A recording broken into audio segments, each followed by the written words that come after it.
Bom, vamos lá, pessoal. Estudo do livro de Ruth, é um livro bem curtinho, né, mas rico em pequenos detalhes que precisam ser elaborados por nós. Então vamos dar início aí à nossa aula, tá bom? Símbolozinho da FAIT, Teologia, melhor faculdade de teologia do Brasil. Vamos lá, primeiro tópico. Quero que você pegue aí a sua apostila, seu módulo, né? E abra ela aí no livro de Ruth, na página de número 23, tá? Página de número 23, que diz assim: a bela história de Ruth passa-se nos dias em que os juízes julgavam. Tá aí no capítulo 1, versículo de número 1. Então, de imediato, você já consegue compreender o cenário, tá? Que Noemi, seu esposo, seus 2 filhos estavam envolvidos, tá? Em Belém, tá? Lembrando que Belém era um limite, né, da localidade onde o povo hebreu dominava, tá? Então, analisando o período de Juízes, que era o período em que em que Noemi e sua família viviam, você consegue compreender, tá, o porquê existia a fome em uma localidade que era denominada como a Casa do Pão, tá? Justamente porque dentro desse período existia aquela instabilidade espiritual do público, fazendo com que Deus punisse aquelas pessoas por conta dos pecados que elas cometiam, tá? Então entende-se que no período em que Noemi e sua família decidem sair de Belém, era porque aquela terra estava sendo assolada, tá, pela mão de Deus. Que algumas pessoas, né, emitem uma crítica a Noemi e seu esposo por decidirem sair da Casa do Pão e ir para a terra dos Moabitas.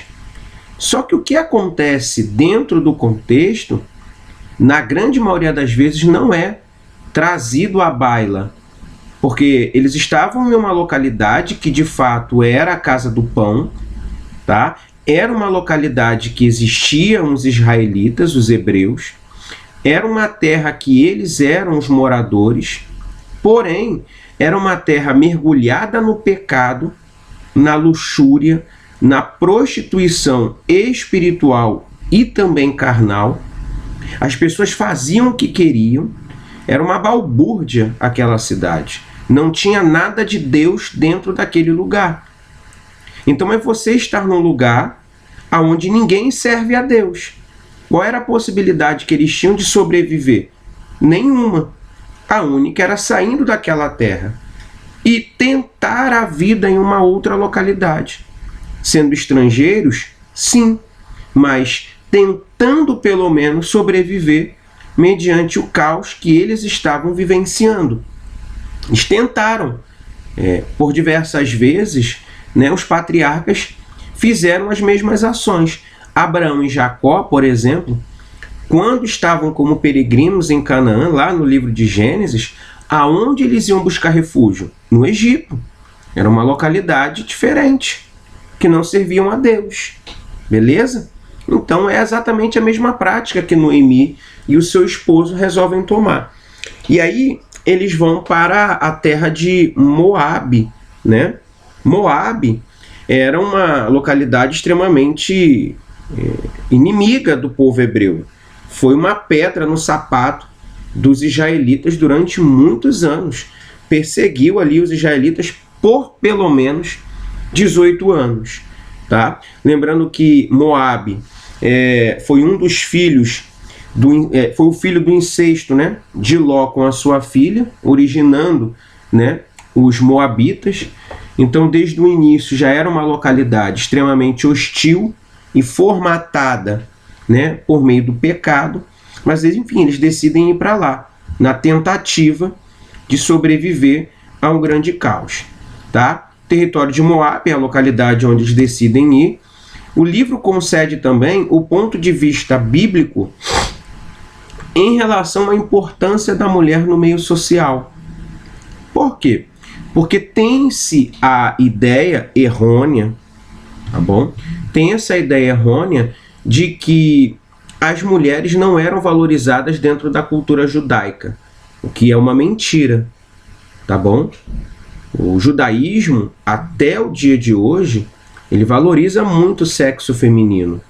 E as mulheres tiveram um papel muito importante em todo o recorte histórico, em toda a Bíblia Sagrada. Você vai sempre visualizar as mulheres fazendo um papel de suma importância para a sociedade ao qual elas estavam vivendo. Não se esqueçam, tá, de Raabe, não se esqueçam, tá, da própria Ruth, da própria Noemi, porque o livro carrega o nome de Ruth.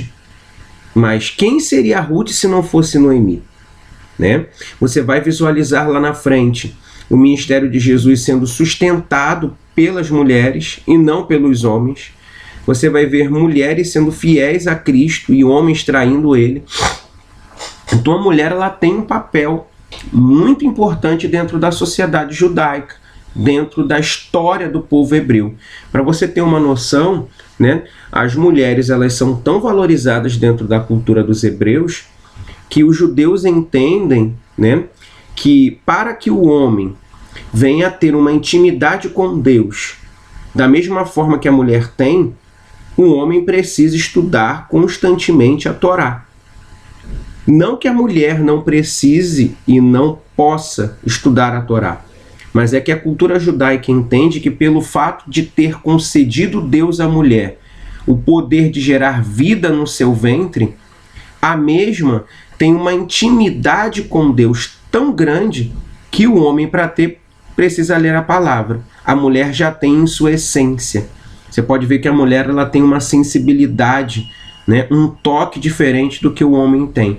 Ela consegue sentir melhor, ela consegue ver melhor coisas que o homem não consegue sentir e que o homem não consegue ver. Tá? Então a mulher, ela tinha sim um papel muito importante.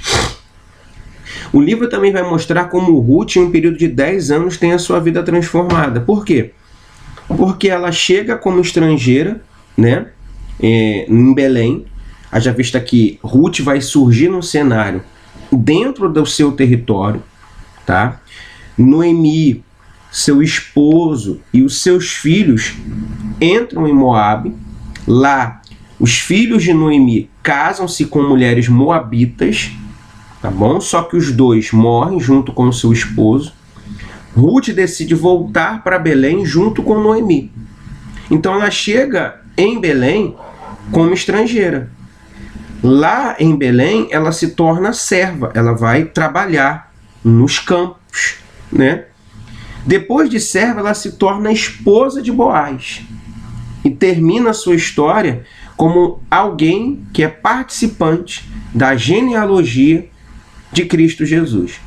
Então, em um período de 10 anos, a história de Ruth muda por completo. Tá?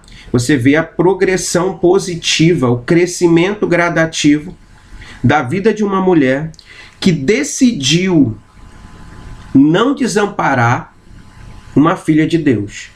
Olha a recompensa que Ruth recebe por estar ao lado de Ruth, por estar ao lado de Noemi, perdão, né? Ela tem a sua vida transformada pouco a pouco. Outra ideia aí é que pelo menos 3 temas teológicos são abordados no livro de Ruth.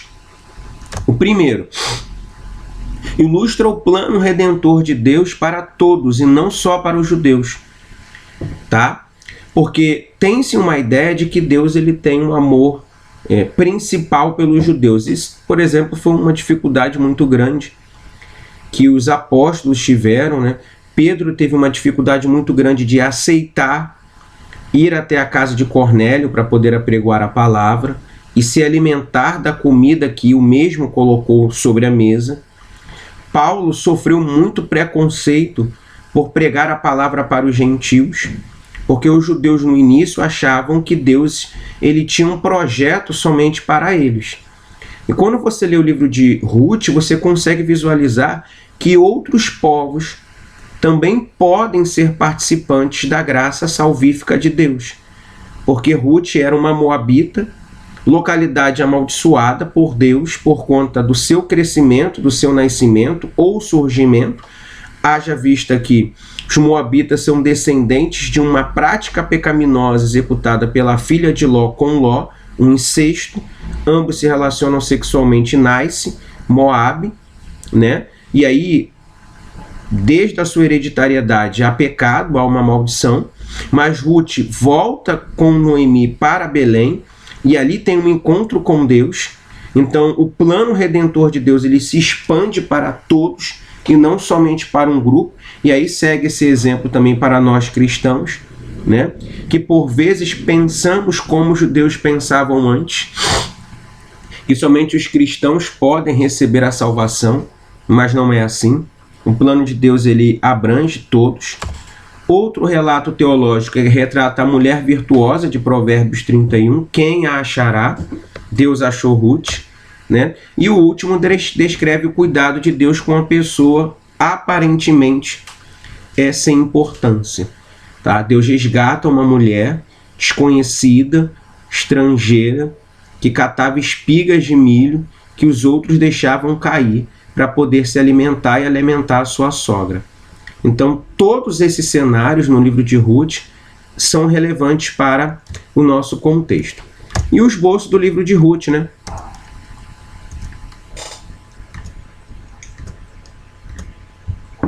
Nós temos aí 4 perspectivas. A primeira, a decisão de Ruth em permanecer ao lado de Noemi. E vamos pensar comigo aqui. Por que é que Ruth decide ficar ao lado de Noemi? Lembrando que Ruth fica viúva, tá? E ela pode muito bem voltar para a casa dos seus pais, né? Lá teria um dote para elas e seguir a sua vida. Mas Ruth decide ficar ao lado de Noemi. Muito se fala de Ruth, né? E deve ser falado de fato. Ela tem as suas qualidades. Mas ninguém decide seguir ninguém se esse alguém a ser seguido não é uma pessoa de valor e de extrema qualidade. Imagine o exemplo que Noemi dava para Ruth. Imagine o que o Noemi representava para Ruth. Porque se Noemi não prestasse, pessoal, Ruth queria ver a sua sogra, né, a quilômetros de distância. Mas quando Ruth olhava para Noemi, ela pensava o seguinte: eu quero ser essa mulher. Porque Ruth vai dizer: aonde você for eu vou, o Deus que você servir vai ser o meu Deus. Então vocês imaginem o poder de influência que Noemi tinha, muito grande.